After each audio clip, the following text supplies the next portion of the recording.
வணக்கம். நான் உங்கள் பவுல். இன்றைக்கி ஒரு கபோர்டு தான் எடுத்து கொடுக்க சொல்லியிருக்காங்க.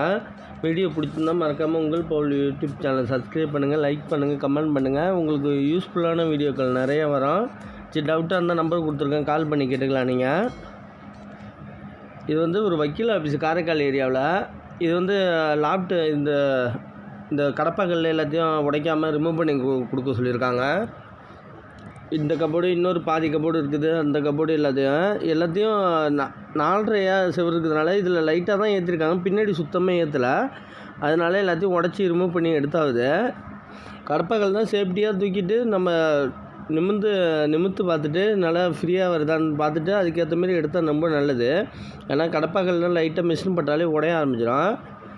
இந்த சைடு கல் எல்லாத்தையும் எடுக்க சொல்லியிருக்காங்க. ஃபுல்லாக லாப்ட்டு விட்டுட்டு இந்த சைடு இந்த சைடு உள்ள இந்த கபோர்டில் பாதி எடுக்க சொல்லியிருக்காங்க. ஏன்னா அதுக்கிட்ட ஒரு பாத்ரூம் மாரி ரெடி பண்ண போகிறாங்க, உள்ளார உடச்சிட்டு. இந்த 4.5 செவரு இந்த மிஷின் 5 கிலோ மிஷின் டிசிஏ கம்பெனி, டிசிகேன்னு நிறைய கம்பெனி வருது. இது நல்லாயிருக்கும். இந்த ஹேண்டிலில் உள்ள லிவர் உடஞ்சிட்டு, அதனால் நாங்கள் கொஞ்சம் துண்டு சுற்றி இன்றைக்கி உடைக்கிறோம். காலைல வந்தோடனே இது உடஞ்சிட்டு, அதனால் துணி சுற்றி உடைச்சாவது. ஃபுல்லாக இந்த 4.5 செவரு இருக்கிறனால கொஞ்சம் சின்னதாக பேர்த்து தள்ளணும்னா கடப்பாக்கல் உடையாமல் இருக்கும். அது சிறுக்கு சின்னதாக உடச்சி எடுத்தோம்னு கரெக்டாக இருக்கும். பட்டை உளி போடக்கூடாது, கூறு உளி தான் போடணும், செவராக இருந்தாலும் இதுவாக இருந்தாலும். ஏன்னா பட்டை உளி போய் மாட்டிக்கும், உள்ளார போய் மாட்டிக்கும். கூறு உளி போட்டிங்கன்னா உங்களுக்கு ஈஸியாக இருக்கும்.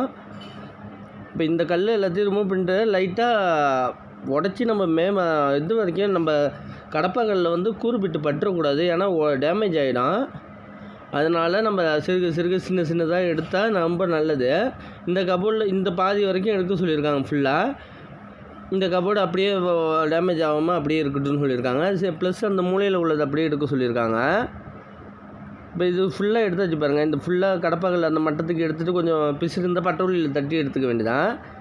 இது 5 கிலோ மிஷினு. இது சின்ன ஃப்ளம்மிங் ஒர்க்குக்கு எல்லாத்துக்கும் யூசேஜ் ஆகும். டிசிஏ கம்பெனி, இது டிசிஏ நிறைய கம்பெனி வருது. அதில் இந்த சைடு பீஸு எல்லாத்தையும் எடுத்தாச்சு. அந்த ஃபுல்லாக இந்த மிஷின்லேயும் எடுத்தாச்சு. இதேமாரி இந்த சைடில் உள்ள எல்லாத்தையும் லைன் அப்படியே எடுத்தாச்சு.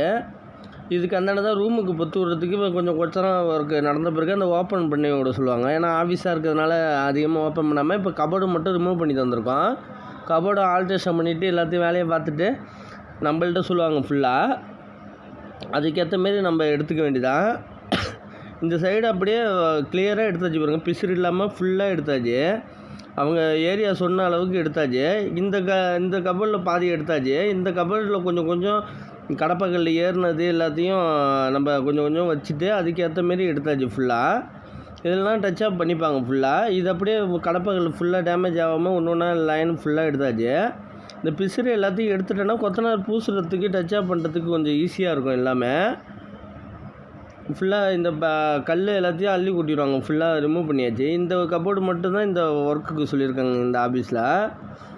இப்போ கடப்பாக்கல் எல்லாத்தையும் ஃபுல்லாக ரிமூவ் பண்ணிவிட்டு நம்ம கல்லை ஒரு ஓரத்தில் அடிக்கிற வேண்டியதான். ஃபுல்லாக எல்லாத்தையும் பேர்த்து பரிசலாக அடிக்காச்சு. இந்த சைடில் தான் ஓப்பன் பண்ண போகிறாங்க. ஃபுல்லாக கடப்பாக்கல் ஃபுல்லாக இதில் அடுக்கி வச்சாச்சு. நம்ம கார்னர் பீஸ் உடையாமல் எல்லாத்தையும் ரிமூவ் பண்ணி எல்லாத்தையும் வச்சாச்சு. ஏதாச்சும் மிஷினை பற்றி டீட்டெயில் வேணுன்னா நம்ம லிங்க்கு கொடுத்துருக்கேன், அதை பார்த்துக்குங்க. நீங்கள் மற்ற வீடியோனால் ப்ளேலிஸ்ட்டில் போய் பாருங்கள். நான் உடைக்கிற வீடியோக்குன்னு தனியாக வீடியோ போட்டிருக்கேன், மிஷினுக்குன்னு தனியாக வீடியோ போட்டிருக்கேன், எலக்ட்ரிக்கலுக்குன்னு தனியாக வீடியோ போட்டிருக்கேன், நிறைய வீடியோ போட்டிருக்கேன். ப்ளேலிஸ்ட்டில் போய் பாருங்கள் என்னோடய வீடியோலாம். அப்போ தான் உங்களுக்கு தெளிவாக ஆரம்பத்துலேருந்து முடிகிற வரைக்கும் புரியும். வீடியோ பிடிச்சிருந்தால் மறக்காமல் உங்கள் பவுல் யூடியூப் சேனல் சப்ஸ்கிரைப் பண்ணுங்கள், லைக் பண்ணுங்கள், கமெண்ட் பண்ணுங்கள். உங்களுக்கு யூஸ்ஃபுல்லான வீடியோக்கள் நிறையா வரும். நன்றி.